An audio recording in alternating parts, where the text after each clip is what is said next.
This is Pokalai Nui, and you are listening to Hawaiian Potpourri. Welcome to the program.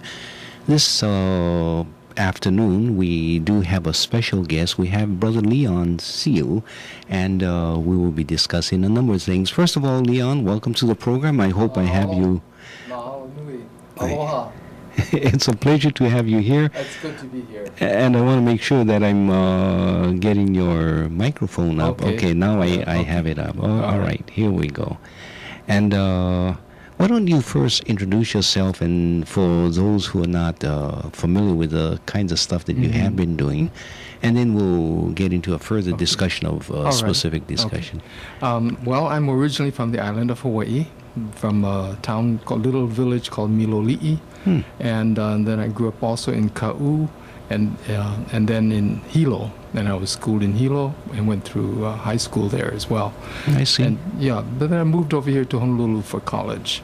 But I'm also a musician by trade, composer, musician, producer, and so a lot of people know me through the Leon and Malia trademark. And so I've been doing that for many, many years. Malia and I have been doing that. And we've traveled all over the world doing music and production work and all kinds of things like that. But over the last 20 years or so, well, actually started 40 years ago in the 70s, I started to get involved as a musician to support our brothers and sisters who were fighting the battle for land rights, and particularly Portekaho'olave, Ohana, as well as the Waihole Waikane and the Kalama Valley. All of these types of things, musicians would be called upon to come and play music. And of course, we were also very, very much a part of learning and finding out about not only our rights, but about our heritage and about our history. And so I've been involved in the movement for some time. Only in the last 15 to 20 years, I've been much more emphatically involved because I have devoted much more time to it. In the last 10 years, I've been representing the Hawaiian Kingdom as its Minister of Foreign Affairs. So that's taken me all over the world to talk to various people about our country and about the restoration of our country. And in the last maybe 6, 7 years, we've been focusing on the United Nations. Now, there have been many people before me, yourself being one, who went and brought our situation before the United Nations. So mahalo for the good work that you've done, as well as the work that others, Mililani Trask and others, have done in participating in the forums that the United Nations had provided. And actually, you were instrumental in helping develop those forums for indigenous peoples in particular. So Hawaii has played a very decisive role in where the United Nations is today in listening to indigenous peoples as well as original peoples, those who may not be called indigenous, but have the right to self-determination. Before we get into that very heavy issues of human rights, fundamental freedoms, what's happening in the international arena, if we may talk about briefly the role of, I guess, musicians who are seen oftentimes as entertainers, and sometimes rightly so, because there may be no real commitment to the words that they sing, but it's meant merely for entertainment rather than for education, for dedication and the rest. And yet, on the other hand, you have that, I consider it a very sacred position in a society, because it is those people who are charged with the maintenance of cultural expressions, whether it's through music or through some other form of oralcy, but they maintain that, what I oftentimes call the continuity of national consciousness. Yes. They tell the stories, they tell of the sacred times and sacred places for people. And so they assist in the development and preservation of that national consciousness. Correct. And yet we don't see musicians as such. And yet you are, because you are called upon to provide, quote, entertainment. But you're walking in this sort of this middle road between It seems that way. That's correct. In fact, you're very right in that the way that I got involved in is I was singing songs that I didn't really know what they meant. Like the song you just played, Mele Ai Pohaku, Kaulana Napua. That song was one that we sang growing up, but we didn't know the meaning of it. But once we started to look at the meaning and we started to examine when that song was written and for what reason, and these songs become very powerful, and it's very hard to escape the message, especially if you're the messenger carrying it through music. And so you basically it's practice what you preach. If you're going to be singing these songs, you better be doing them with convictions of your own, as well as the convictions of your kupuna who wrote the songs. So it becomes a heavy responsibility after a while when you start taking up the words and the melody that they put together. And you're singing them. It's a responsibility that you've taken upon yourself to pass on their mana'o. It must be an interesting feeling to now understand the history and the real depth of a song, such as Kaulana Napua, and to be singing it now with a different appreciation for it. Yes, very much so. A sense of responsibility, of carrying it. And a sense of destiny, too. A sense that these songs were written as a means to project not only the mana'o and the feelings of our people at the time, but to project where we're going for the future. It's like a blueprint or a roadmap. As a musician, as a singer, how does that compare with a chanter or a hula dancer? Is there a difference, or is it the same it's thing? Very much the same. I think once you become locked into what our kupuna had laid down as works of art, and art speaks, when we talk about culture, it's the culture that drives the nation. It's the culture that drives the people. And so when you have something of that kind of value and that kind of profundity, it becomes so what any part of art you are experiencing, and not only art, though also in the everyday life and in the practices and of the cultural practices, the making of hale, the making of canoe, and all of these types of things all become a part of who you. It's a continuation, and eventually you become very much aware that this is not yours. It is yours, but it is not for you to keep. It is for you to pass on.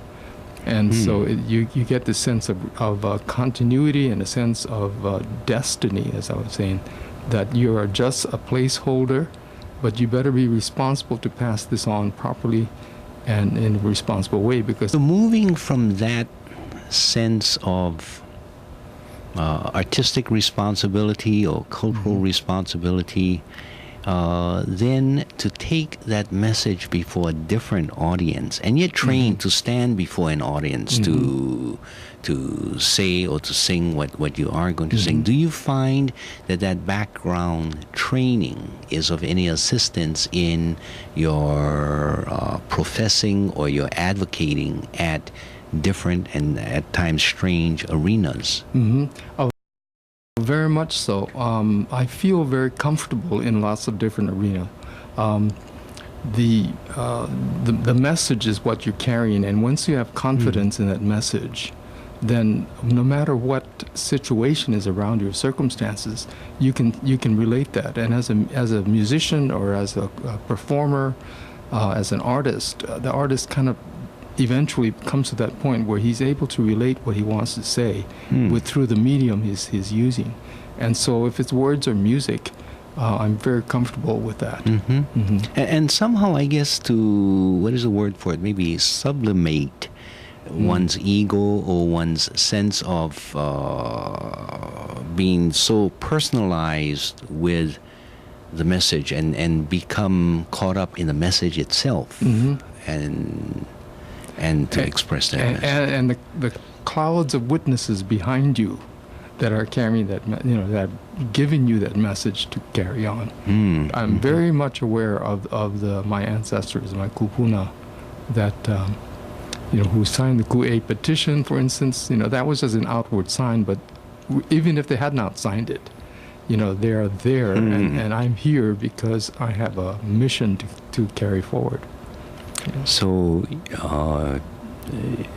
you have that sense, as what did you call it, crowd of witnesses, ancestors, and maybe even the more the future generations. Right.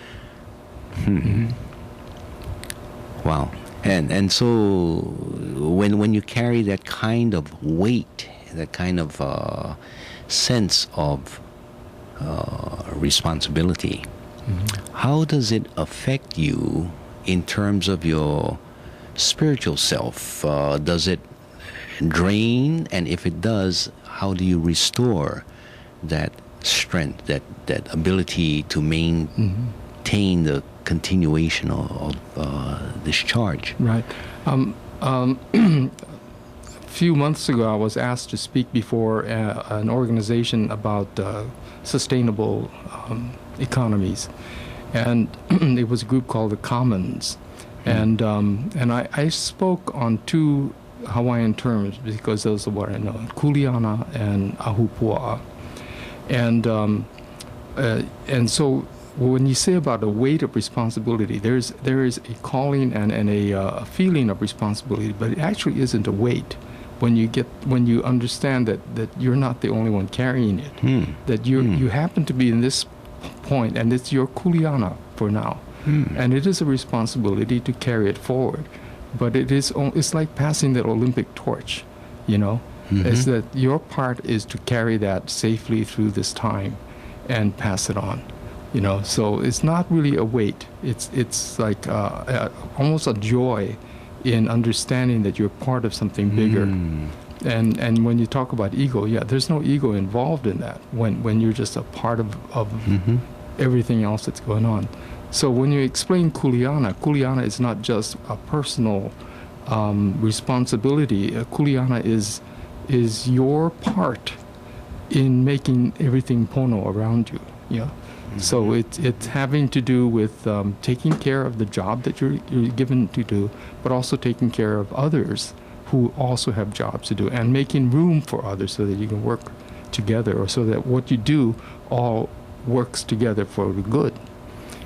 I'm seeing then a single bird flying through the sky carrying a message, and another scene, I'm seeing a flock, and in a particular formation, like geese flying in a particular formation, with different ones taking the lead, and different ones being on the side to absorb the backwash, or whatever you call it. And so it's more a collective idea. Right. And that's a very, very good illustration, the geese flying. Because the first one, the point one, is the one that breaks. Breaks the wind resistance. And then the others are coming along behind that. But then somebody comes up and takes that lead again, and they keep on rotating. So it's a very good analogy. Okay, I didn't anticipate that we would get into this part of the discussion, but I think it's necessary to give some deeper understanding instead of just talking about, Leon Siu has been at the United Nations, but it's something far deeper than that, as well as, and we haven't really talked about it, and I don't want to make you feel uncomfortable, but the personal sacrifices that you yourself undergo in terms of the financial costs of separation from families and just being away from Hawaii. And it can become a there drain. is a cost, and it does become wearisome sometimes. But then I also am invigorated by what is accomplished. And I tend to, I was trained as an artist, not just in music, but also in visual arts. So I tend to see things in progression rather than, accomplishment. And accomplishment is good, but you have to get there step by step. And so I see a victory every step you take. That's closer to the goal. So, although it is very, very taxing regarding personal finances and personal time, and I'd rather be playing music rather than traveling and living in hotels and or on people's living room couches and floors, things like that, because it's not a glamorous kind of lifestyle. And in fact, when I was a musician and traveling and touring, that was much more glamorous than what I'm doing now. Yeah. If I can share some of my experience of having to pack up Saimin because it's light, it's cheap, and I could take it with me to Geneva. Right. And once getting there, what I would do is I would buy some fresh vegetables to put within the Saimin. But the eating was done in these small rooms. Hopefully you can cook over a small fire, and they will provide you with the pots. And, that was breakfast, lunch, and dinner just so that you can save on the cost, because Switzerland or Geneva can be very expensive. Oh, yes. So that kinds of stuff that people don't really appreciate. And when you go with a group, then you try to find ways of cutting costs and all that kinds of stuff. And you and Kaiopua, who has been more current in attending these conferences, have to go through the same thing. So my mahalo to you and to Kaiopua for the work that you folks are doing now. Yeah. Aye. And before getting off of that, what I want to do, since we are on that topic, if someone wants to support your costs, your expenses, and the rest, how would they do it? Would they be able to simply write to you and perhaps send a check or send some kind of... Yes, probably the best way would be to email me, leon@hits.net. leon@hits.net. Okay. And just email me, and I can give you the particulars as to how to contribute. Yeah. So I can receive through PayPal as well as through some direct deposits or just checks. We have been talking for some time now about setting up some kind of a funding system. We haven't gotten to the point yet, but it's something that we're going to be doing pretty soon. Yeah. And sometimes you're so busy that you don't have the time to form the 501c3, to set up the accounts and all of those things. Yeah. And in some respects, I'm also resistant to forming a U.S. corporation in order to provide funding to go and talk about the illegality of the U.S. Yeah. It's that what do they call it? A catch-22 situation. Right. Yeah. It sort of mirror images my own sense of all of those things. And yet, there's another saying that you need to learn to walk the crooked path straight. Be true to yourself, and yet work within the practicalities. So I guess people make choices as they go along and trying to find answers. But to get in touch with you, it's at leon@hits.net. Okay. All right. Now, we have been sort of talking about some background, and you were talking about what's happening at the United Nations. Why don't you tell us or bring us up to date with regards to events there? Just basically, the United Nations, people have different perceptions as to what it is. And it is many, many things. It's really quite broad in its ambitions and its calling.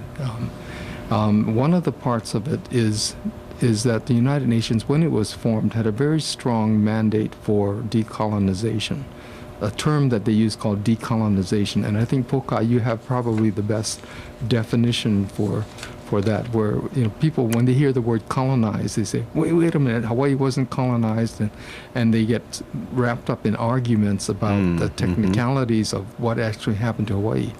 But at the UN, the decolonization simply means that the UN has taken a position from the very start that nations and peoples have the right to self-determination.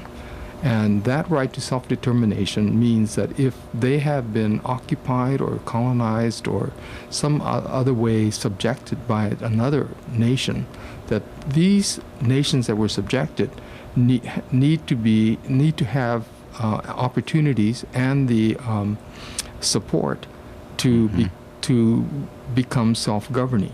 And that's a very basic principle at the United Nations. So they have set up mechanisms such as the Decolonization Committee. Now, the interesting thing was that Hawaii was listed as a nation to be decolonized back in 1946. Back then, the UN had taken sort of an inventory of which countries were sovereign and which countries were colonized or somehow lacking sovereignty, and so that they needed to be assisted along the way. So many countries were assigned to be decolonized, and they were assigned an administrative nation, usually the nation that had colonized them, like Great Britain, France, Belgium, and all these other, mostly European countries. Yes. And so they were basically not ordered, but they had agreed to the UN policy to decolonization. Now, it took many years and a lot of struggles for those decolonizations to occur. But when the UN started in 1945, 46, it had 51 member nations. It now has 193. So roughly 3/4 of today's United Nations were countries that were decolonized, or at least had recently had joined the United Nations in the last 50, 60 years. So the UN has been actually very successful in this endeavor to decolonize nations. Now, unfortunately, in Hawaii, as we know, we've been the victim of a series of misadventures or misrepresentations by the U.S., including the initial act of regime change in 1893. Leon, I'm going to interrupt you at this time, simply because of the chunks of time in which we broadcast. We're going to play a song, but hold that thought, and then we'll get right into that. So you are listening to Hawaiian Potpourri. I am Pokalai Nui, and my guest today is Leon Siu, and we are talking about the international arena and the concept of self-determination, decolonization, self-government, etc. We'll be right back after this song.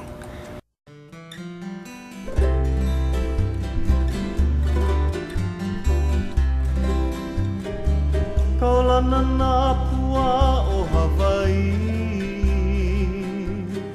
Kupa ama hope o ka aina, Iki mai ka elele o ka loko ino, Pala pala anunu me ka paka